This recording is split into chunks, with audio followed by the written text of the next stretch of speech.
देश की सबसे बड़ी, सबसे प्रमुख एक न्यूज एजेंसी का बर्ताव एक ट्रोल आर्मी की तरह होने लगा है।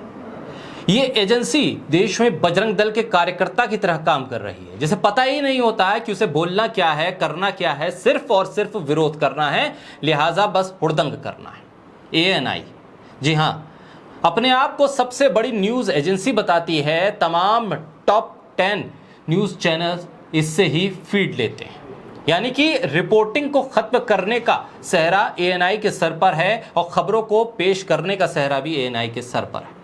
सरकार से बेहद ज्यादा करीब है एएनआई की जो मालिक है स्मिता प्रकाश। कभी प्रधानमंत्री मोदी का इंटरव्यू लेती हैं, कभी केंद्रीय गृह मंत्री अमित शाह का इंटरव्यू लेती हैं। बीजेपी शासित हर राज्य के मुख्यमंत्री से सीधे 1 to 1 कर लेती हैं, बातचीत कर लेती हैं और एएनआई के पास बीजेपी की हर लीड खबर की जानकारी होती है। एएनआई वो एजेंसी है जो हर सरकारी मंत्रालय में घुस चुकी है। जहां किसी न्यूज चैनल की माइक आईडी नहीं जाती, वहां एएनआई पहुंच जाता है। यानी सबसे ज्यादा रीच है और सबसे ज्यादा इसके पास पैसा है। लेकिन अब इस एएनआई को रेडियो रवांडा बनने से कोई नहीं बचा सकता। एएनआई की रीच बहुत ज्यादा हो गई है। इनकी हर छोटी सी गलती देश को भारी पड़ सकती है। हर एक खबर जिसमें बिना तथ्यों के जो ये ट्वीट कर देते हैं, फीड पहुंचा देते हैं, उससे देश का माहौल खराब हो सकता है। अभी मणिपुर जल रहा है। मणिपुर को लेकर बहुत संवेदनशील होना चाहिए था। रिपोर्टिंग में भी सरकार तो संवेदनशील है ही नहीं, लेकिन रिपोर्टिंग के नाते, पत्रकारिता के नाते इतनी बड़ी न्यूज एजेंसी को थोड़ा तो संवेदनशील होना चाहिए था, लेकिन नहीं। सिर्फ एजेंडा, प्रोपेगेंडा और सरकार की चापलूसी करनी है। इसलिए पूरे मणिपुर के मामले को, मणिपुर में महिलाओं के साथ हुए शर्मनाक वारदात को भी हिंदू मुसलमान के एंगल पर जोड़ने में होड़ लगाने के लिए एएनआई आगे बढ़ गई और बाद में माफी मांगी। बोलता हिंदुस्तान पर मैं हूं आपके साथ फिरोजा शाकिर अली। राष्ट्र को इसकी कीमत चुकानी पड़ सकती है जो एएनआई कर रहा है, इसलिए थोड़ा संभल कर एएनआई को अब खबरों को देखना चाहिए।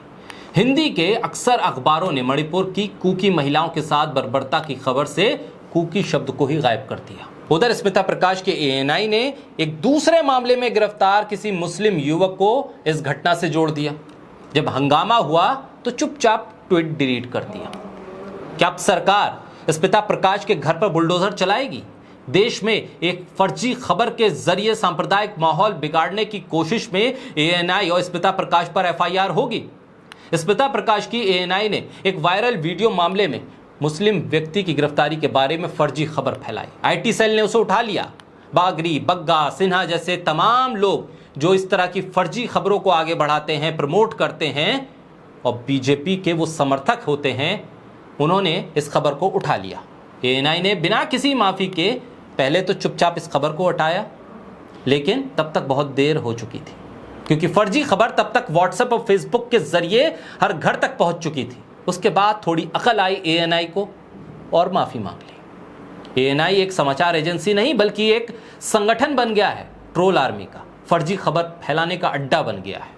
ट्विटर पर साइबर आतंकियों की एक लंबी नस्ल इसने तैयार कर दी है। इनका एकमात्र काम है फर्जी खबर, गलत जानकारी फैलाना, भारत में हर एक व्यक्ति को आपस में लड़वाना, भारत में होने वाले हर एक अपराध में मुसलमान पर दोषी उन्हें करार दे देना, उन पर दोष मढ़ देना, फर्जी खबरों को ट्वीट कर देना, फर्जी खबर को व्हाट्सएप के जरिए फैला देना और तमाम चैनल्स तक उसे पहुंचाकर चलवा देना।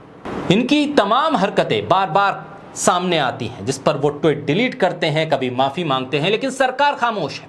सरकार कोई ना एफआईआर करती है, ना इन पर अंकुश लगाने की कोशिश करती है, ना इन्हें कोई वार्निंग देती है। आखिर किस तरह से देश के भीतर खबरों के साथ खिलवाड़ किया जा रहा है, साइबर खिलवाड़ हो रहा है। सिर्फ मुसलमानों को टारगेट करके किसी भी घटना के लिए उसे जिम्मेदार बना दिया जा रहा है। ये मामला बहुत गंभीर है। किसी भी समझदार देश में आपराधिक इरादों से समाज में नफरत, गुस्सा फैलाने के प्रयास में एएनआई पर तो तत्काल प्रभाव से प्रतिबंध लगाया जाना चाहिए था। भारत को नफरत और हिंसा में झोंकने का काम एएनआई कर रहा है। भारत को नफरत और हिंसा रोकने के लिए इस 24 घंटे चल रहे प्रचार फैक्ट्री पर रोक लगानी चाहिए, जहां से फर्जी खबर चलती है। एक समाधान निकालना होगा। एएनआई के साथ भारतीय जनता पार्टी की छवि जुड़ी हुई है। एएनआई भारतीय जनता पार्टी की छवि बनाने में सबसे आगे रहती है। प्रधानमंत्री की छवि बनाने में तो सबसे आगे है। प्रधानमंत्री कहीं इंटरव्यू ना दें, एएनआई के साथ इंटरव्यू दे देते।